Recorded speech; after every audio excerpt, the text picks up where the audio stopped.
Welcome to the Innovative Leader Podcast.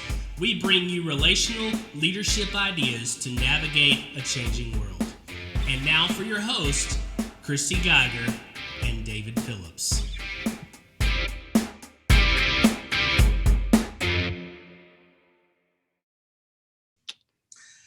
So welcome back to the episode 25 of the Innovative Leader Podcast. I'm here with Christy Geiger, leadership consultant and coach. And so today we're going to talk about how 4.0 leaders can work with people that have a 2.0 mindset, or organizations that have a 2.0 mindset. You know, where 4.0 is recent. We're all kind of trying to figure this out, and we're not all there yet, contrary to what we might even think about ourselves.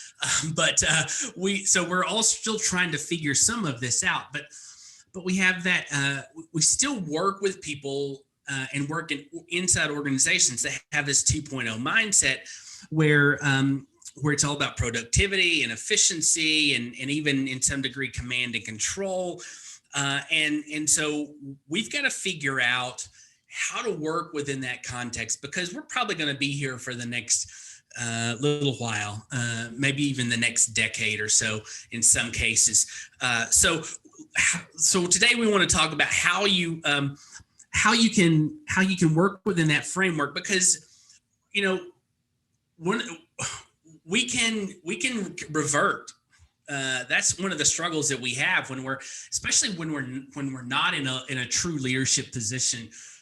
One of those things where how do you lead when you're not in charge? And oftentimes with 4.0 leaders, if we don't get to make the decisions, we don't get to lead. In some cases, we can just back off. We can lower our own standards. We can move to the mean. Meaning that we're just going to be average, and we're not going to innovate. We're not going to push. We're not going to do those kinds of things. We're going to conform to what currently exists. But we can't do that. I mean, our mindset shouldn't be to do that. So today we're going to talk again, how do we work and function and interact as a 4.0 leader, or an aspiring 4.0 leader, in the context of a 2.0 organization or 2.0 mindset. So, Christy, as we've talked today about some of this struggle is very real, isn't it? Why don't you share a little bit about that, and we'll talk about that some. Yeah. So really, when we talk, so that first of all, reviewing this concept of the 4.0 leader is really a new concept. It's a word that we're using to parallel and match the Industrial Revolution 4.0. So we have, and some organizations would even say we haven't tipped into the Industrial Revolution 4.0, and some would say that we have. We take the stance that we have tipped into the Industrial Revolution 4.0. Also, we have tipped into Web 4.0. Yep. And the way that when we say 4.0 leadership, we are making leadership match what is needed in the fourth industrial revolution, the leadership that is needed to match Web 4.0. And then interesting, there's also Society 5.0, which kind of messes up the numeric thing, because they're like already at 5.0. But really, we're just saying this is the progressive leader. This is the leader of tomorrow. And things are changing so quickly that really we know that things have been moving fast for a while. But we've been in an era where there's been, if we look back 20, 50 years, it was a productivity era where leaders it was about being in charge. It was a power and authority leadership model, right, where we had a lot of followers, and that leader who was in charge and took charge and delegated was seen as a very good leader. That is what we reference as a 2.0 leader. And I would say in the past, probably 20 years is really this window of the 3.0 leader, where we've been talking about strengths-based leadership, and we've been talking about teams and bottom-up leadership. That top-down leadership is 2.0. The 3.0 became that bottom-up leader, where the 3.0 leader saw their people, wanted to build team, and they were going about it in a more human way to still get results. 4.0 is really this new way of leadership, again, that is needed for Industry 4.0.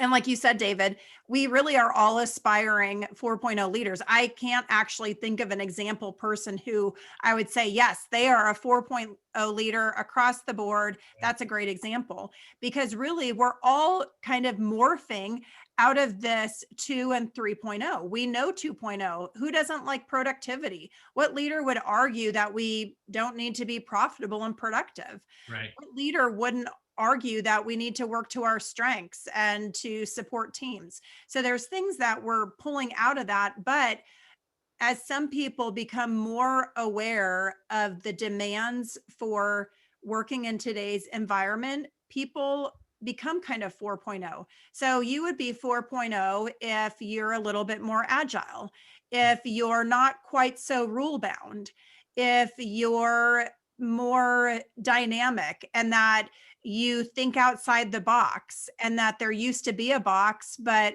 the situation may demand you to do something differently. And so you're going to go ahead and break the rules and think outside the box and not freak out about it, but feel empowered to do that. And a 4.0 culture would they would empower you to do that. A 2.0 culture, however, will not. And a Right. 2.0 culture, you get your hand slapped for breaking the rules. 2.0 cultures hire people to follow the rules, Right. not necessarily to think or innovate. They want you to do the job as efficiently and productively as possible. So there's these 2.0 cultures, and honestly, we all have a 2.0 piece of us generally inside some place we can, like you mentioned earlier, we can short circuit, especially in conflict, and become the 2.0 person ourselves. But first of all, there's a gap, and that gap is just understanding what is 4.0 and what is 2.0. And when I feel in conflict with a person, an organization, or a way of operating, am I in conflict, or are we actually working under two different models? Yep. Because if we're working under two different models, we're going to come to different conclusions. And that's a problem, because if the 2.0 person is working under their model is to be efficient and productive. As a 4.0 model, we are playing more the infinite game. And so it's not always about productivity. It is about a much bigger picture. So, David, what else do you think is the gap that shows up between 2 and 4? How do you know that you're having a struggle, that you're kind of a 4.0 leader, you're holding this bigger picture, but somehow you're caught in a 2.0 conflict? How do you know that that's going on? You know, I think you know it just by there's some internal struggles that I think that we all know. We're trying to make decisions at the bigger picture level, and we end up either in conflict or at issue with transactional things. Whether it's a simple thing about I don't know, resetting a password. We kind of talked about that situation earlier. So there's you see that gap when you feel that gap. Probably is a better way to describe that. You feel that gap when you see this struggle, when you feel this struggle between how you think things should function and how they are functioning. Whether you're the leader and you're dealing with 2.0 people, I know I do that in my own situation. I want to just I don't want to teach and I don't want to train sometimes because it's this kind of repeated behavior. And so there's an internal struggle there. So I see that and I feel that in my own job and even in dealing with other people, you sense it. So I think the other thing is when you see someone else, that gap is big when all they want to do is all they want you to do is just do what you're told. That's a pretty obvious kind of expression of the gap, and so or I think something else that kind of that I see when when you're proposing things that may be outside the box, and instead of in some cases even responding, you just get ignored. I think that's an expression of the gap. Or if what you propose that may be different or outside the framework of the processes, you're constantly told no. So I think the reaction of the other person to innovative thinking is obviously an expression of that kind of that gap. I think the emotions that you feel when it feels like you're in conflict with that other person, because it's in very much a personal kind of thing in some cases, that's an expression of the gap. That person's not an idiot. They just have a 2.0 framework or mindset in which they're functioning. So I think those are two big ways. If you're trying to push the envelope and they're constantly no, no, no, if it rises up in you this anger or this frustration because they're saying no, I think that is a huge expression of the gap. Mm-hmm. Yeah. I really like what you were saying about the ignoring and the silence. I think that's an interesting way that really is control, because in that 2.0, it's a power control model.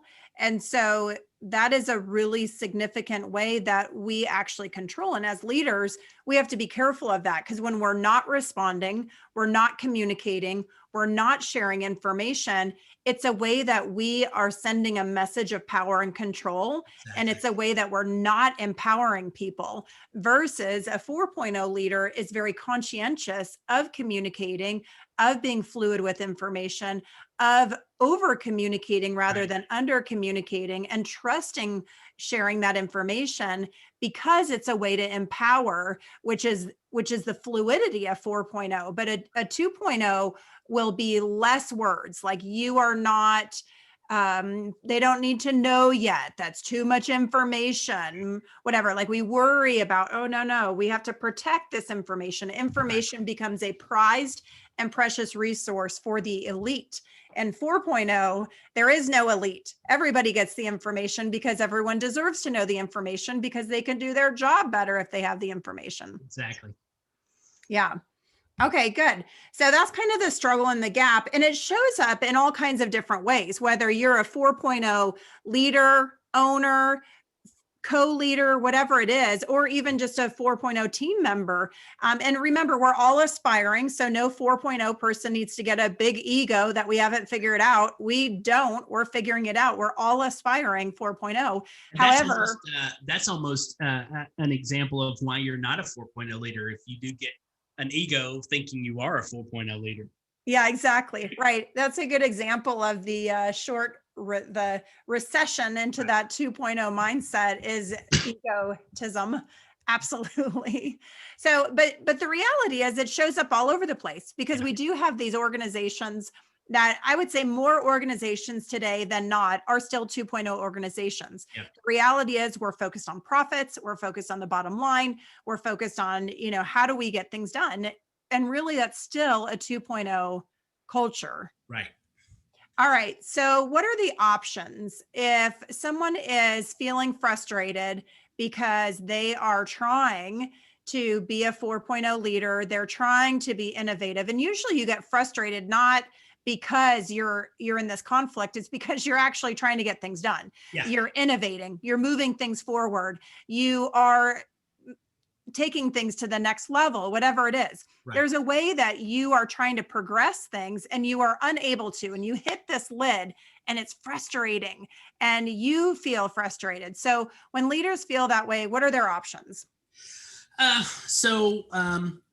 think one of the things that they can do is to start asking questions. As counselors, a good counselor doesn't tell you the answer. If you're in a therapy session and you're asking questions, and we get into that point, we still launch into that 2.0 framework, especially in stressful times where we want somebody to just tell us what to do.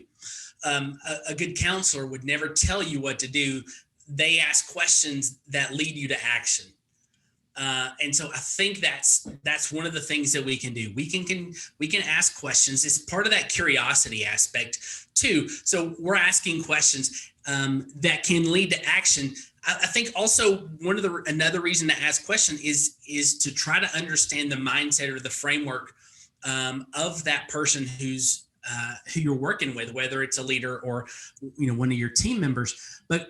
And I think that even goes more to the curiosity aspect, because maybe they have a valid reason or an emotional reason or something in their past that has really created a situation in their mind that they just can't do that, or they can't let that happen, or they can't be out of control. I think that goes into the relational aspect of things and the personhood aspect of things. So I think you start asking questions of the person to understand their mindset, and then also ask questions that I think also can be breadcrumbs to lead to action. I think the second thing that you can do is to find ways. How do I say this nicely? One of the things I live on is forgiveness, not permission. And I think a lot of 4.0 leaders kind of we weave in that area. I think you find things to do that you don't feel like you need permission to do, that can help innovate, that can help launch or move things forward. And then when those aha moments come, when the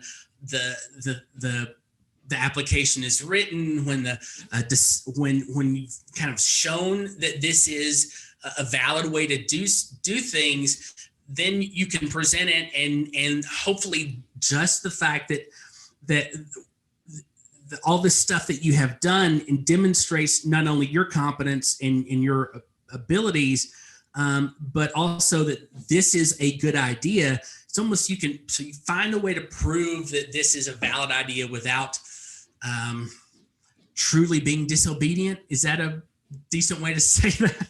Mm-hmm. A nice way to say that. So you continue to innovate. Just find ways to make that happen. And then I think you continue to build those relationships inside and outside the organization that can, in some ways, move you forward, and in some cases, even move you out of that organization or away from that role to another role within the organization that more fits your mindset, or even outside the organization to a new company. So we can either ask questions and continue to innovate, or we can leave and find something else. And that last one is probably the most drastic. What do you think, Christy?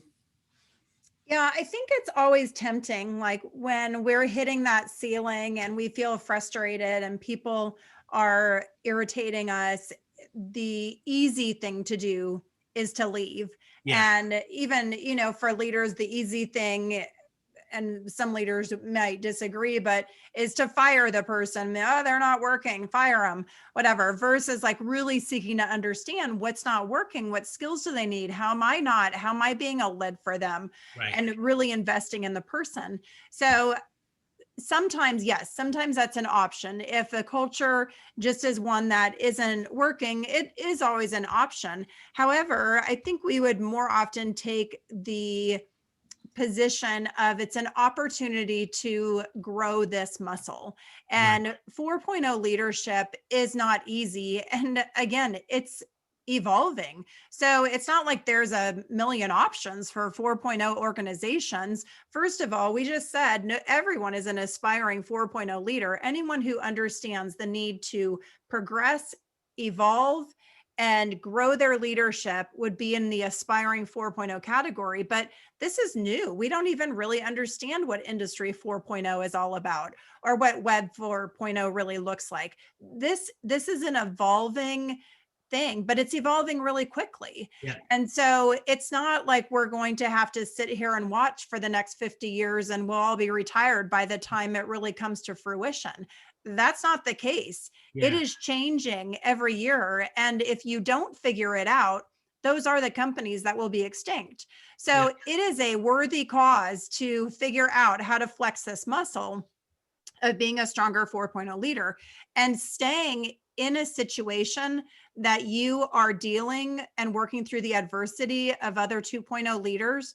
Yes, completely frustrating, but there's nothing that's going to grow your skill set faster Right. because it forces you, like you said, to be curious and to ask questions and to seek to understand, to seek to hear rather than be heard, to seek to listen rather than to tell. Right. And those skills are huge.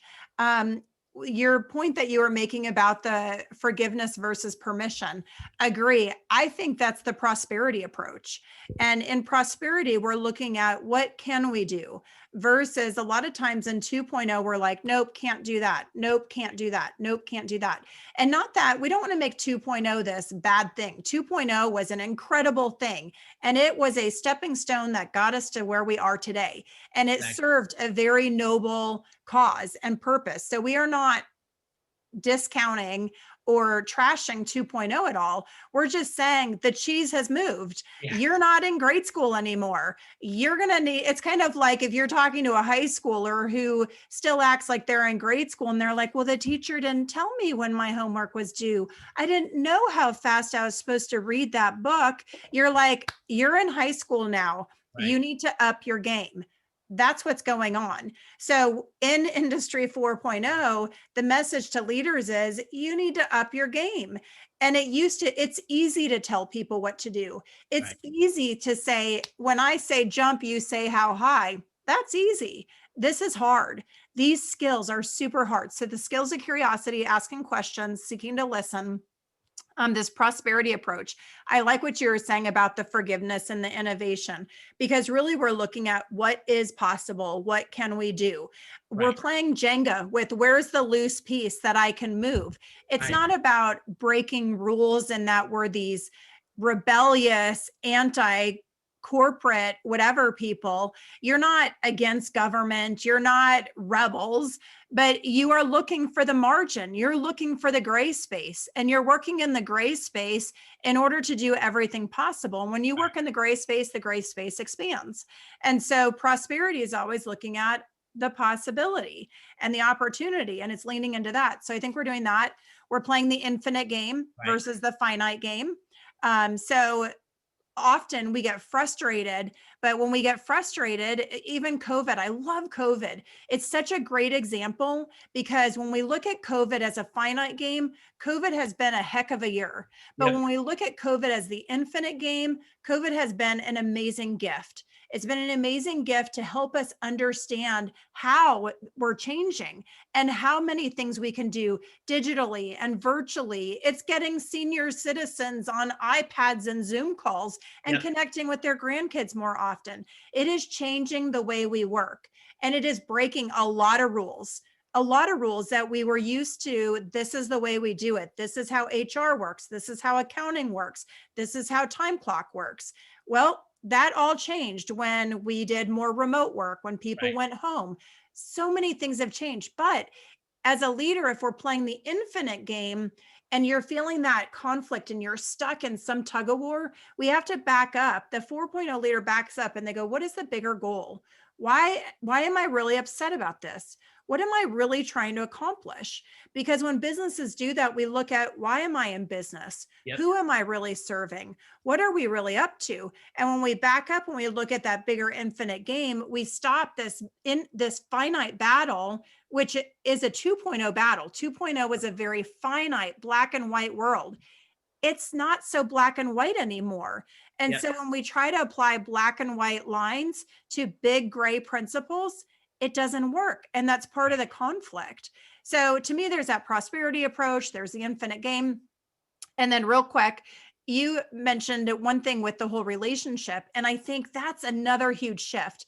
It shifted from in 2.0 and even 3.0, it was production first, relationship second. Yeah. In 4.0, it absolutely has shifted relationship first, production second. Right. And so you were talking about in curiosity how that relationship comes first. What's going on for you? Why, what, this is really important to you to do it this way. Tell me about that. When you do it this way, how does that make your job easier or harder? Or what's happening that you feel like you need to get this done by 5 o'clock and get out of here, even though this might be fixing the problem now, penny wise, but pound foolish? Tell me about that. Yeah. So relationship first is a huge change in 4.0. What do you think about that whole relationship thing? Like, how does that change the way we work? What does that change about how leaders operate? Well, you've got to. I think there's this whole emotional intelligence we've got to be aware of, not only in ourselves but in others, because everybody makes decisions based on emotion. We can always look at other people and go, they should have done. That's because we're not emotionally invested in those decisions. So there's that emotional intelligence aspect. It doesn't de-emphasize productivity. I think it has reanimated the humanness of us all. And when you start making people over progress, or people over product, or people over productivity, I think it's a way to kind of reconnect to our who we are. I know that's really squishy, but it puts more emphasis on community. Oddly enough, we're struggling with community these days, and have been for the last 25 years. But it puts a greater emphasis on community. You see people helping out others better, or more, or doing different things. So it's almost humanizing the organization. I think that's a big one. And so I think that's one way it's changed how we work, and how we even see the organization that we're working in. What do you think about that? That's a really good question. Yeah, I think it's tough. It's a tough thing when we sit as leaders about how does the work get done? How do we maintain profitability? And I think when we talk about the human side of things, every leader, of course, wants to be thoughtful of their workforce. They're not trying, we're not back in the 1930s where we have lawsuits against child labor acts and things like that. So there has been this humanizing, especially in the 3.0, this last 20 years has been very much about seeing people and seeing their strengths. But I still believe that it's been seeing people in order to get results. It's like, oh, if I need to play the personality game, sure, yes, kumbaya, let's do the team building so we can all understand each other's personalities so we can get things done, or we can understand strengths so we can get things done. It's really been in the lens of seeing people so we can get things done. And I think that it's fascinating with the millennial generation, I think is really a big tide turner to that, because the millennials essentially are like, hey, listen, people, I don't care if you're just trying to use me. I'm not a cog in the wheel. I'm a human being and I have passions and interests, and I'm not going to play that game. So if that's the game you all play, I'll go find a different job, or I'll just do my own thing. I mean, I'd rather be in Europe or roaming the world anyway. So whatever, see ya. And so millennials have kind of set this bar where they refuse to play that game of just being a cog in the wheel. And then now really we have our Gen Z coming into really, I mean, they're already in the workforce, right? If you're someone who hires teenagers, they're already in the workforce.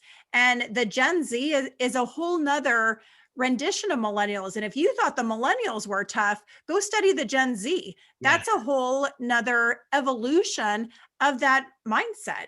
And there's nothing wrong with them, right? Like it's when we see them as a problem, we're back in 2.0 because now we've put them in a box. We've gone, oh, look at here's a box and there's a problem and let's put them in there. Versus in our 4.0 mindset, we're like, what can I learn?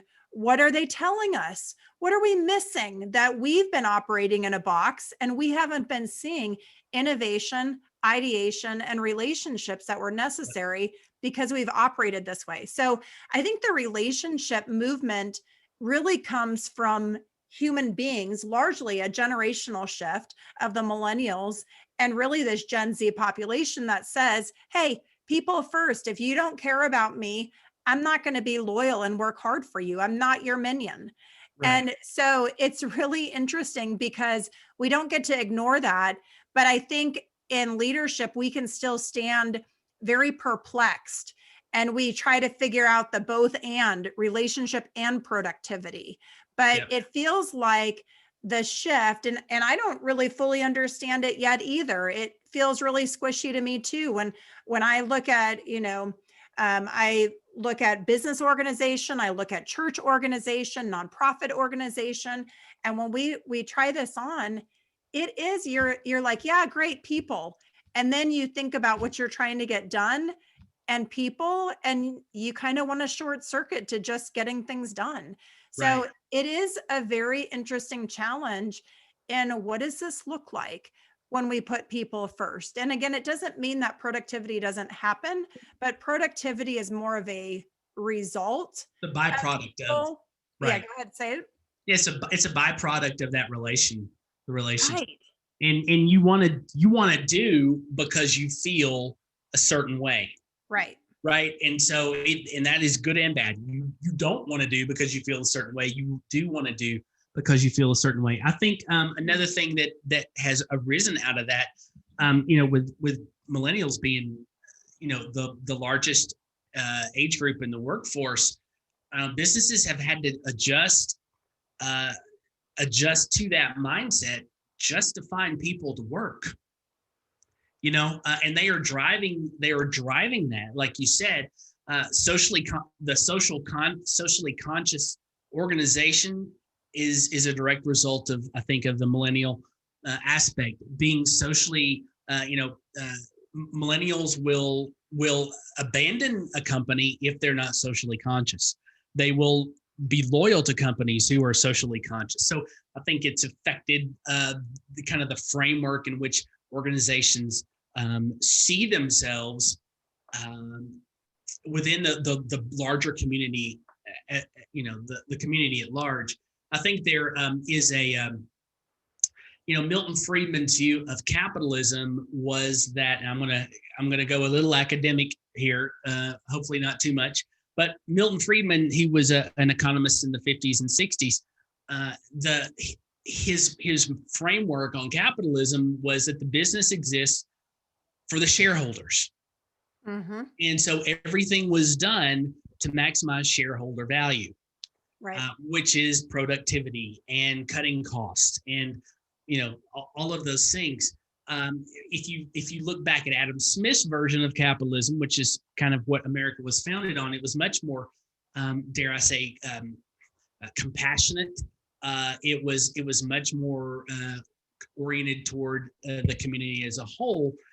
And so I think we may be moving in a framework that more mirrors the capitalism in which this country was founded, as opposed to the last 50 years or so of economic of the economic framework of capitalism, which was much more shareholder oriented.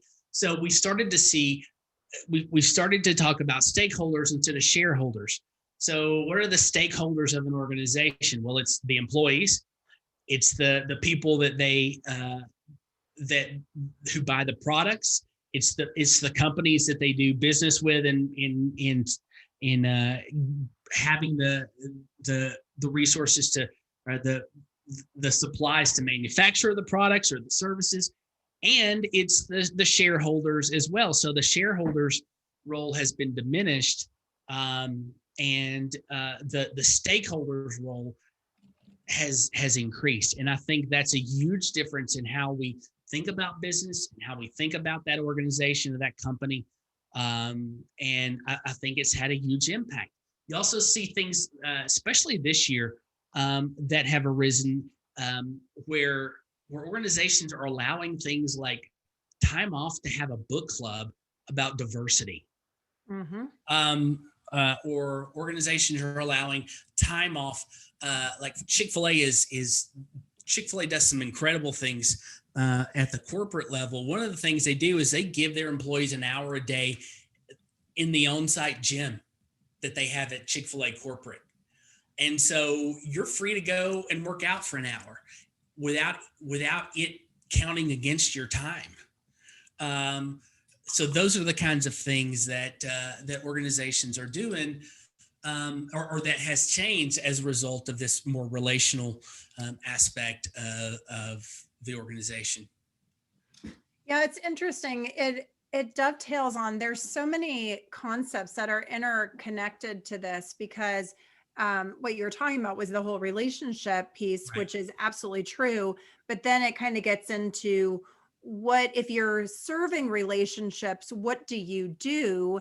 And so then you look at, okay, so they provide the time for diversity in a book club, or the gym and working out, which is really leaning into the whole mindfulness. Now, Right. why are we doing that? Well, we're doing that because that really loops into the whole emotional intelligence. Exactly. And that in order to truly sit in the 4.0 space, you must upgrade your emotional intelligence, because in our production era, it's a very fast type of it works well when everything is linear and is moving in an orderly fashion. Right. But this model is very haphazard. It's Yeah. very erratic. It looks like an etch a sketch.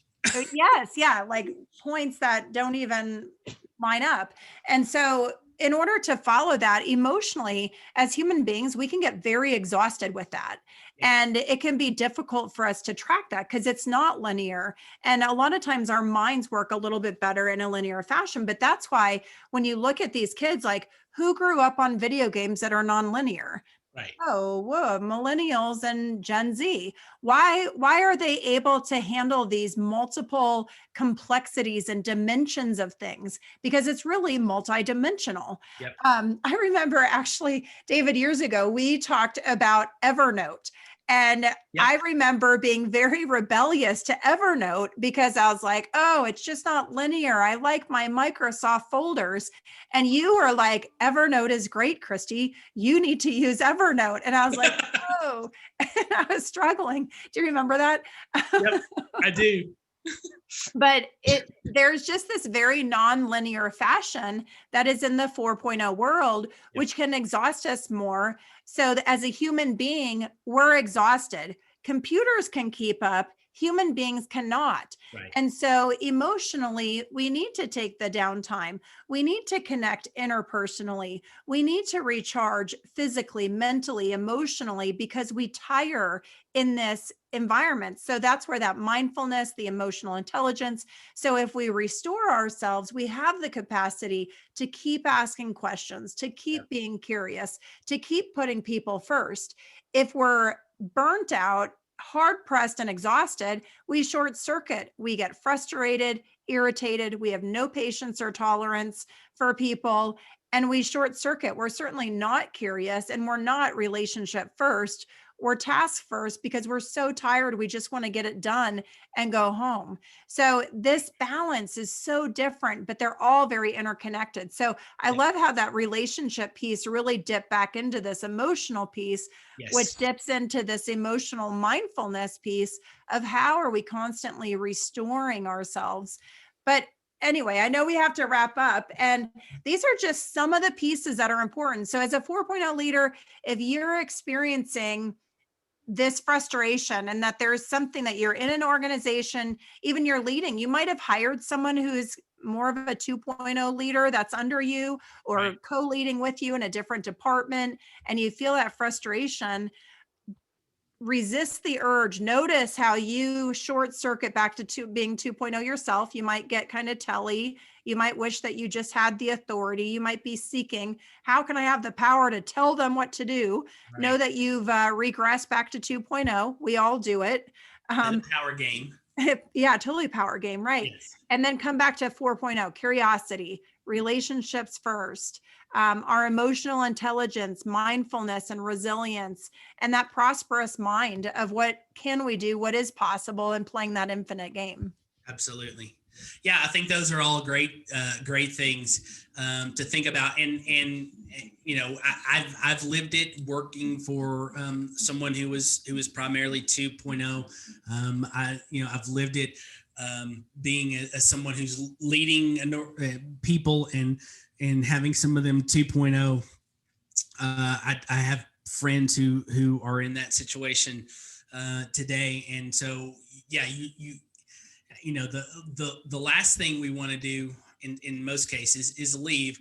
We've got to find a way to work around that. And if we can do that, then I think we demonstrate to that 2.0 person the capacity of things that can be done, the opportunities that are there. And you know, we can move an organization forward or a department forward. It's almost a way to think about how being able to lead when you're not in charge in some cases. And when you do that, you can really change the dynamics of an organization doing that. You just have to realize that you have opportunities. You just have to look for them. You have to have the curiosity to look for them and the initiative to take when those opportunities arise. And if you can do that, then that helps. I don't want to say appease, but that helps you maintain or work within and deal with those people who have that 2.0 framework. Yeah, for sure, to soften that frustration. Yeah, exactly. So, right. Well, all right. Well, we'll wrap it up for today. Thanks for joining us, and we look forward to seeing you on the next episode. Remember to take some time to review or ask questions. Tell us how you're dealing with things in that framework. We'd love to hear how you're handling that, and maybe even provide some additional ideas. How even the struggle that you're in, to kind of how to know that. You can ask questions within the comments. Would love to get a review, and remember to subscribe anywhere where you get your podcast. So it's good to be with you, and we look forward to next week. Anything else as we wrap up, Christy? No, it sounds great. Awesome. Well, listen, take care, and we'll talk to you again next time. All right, take care. All right, bye. Thanks.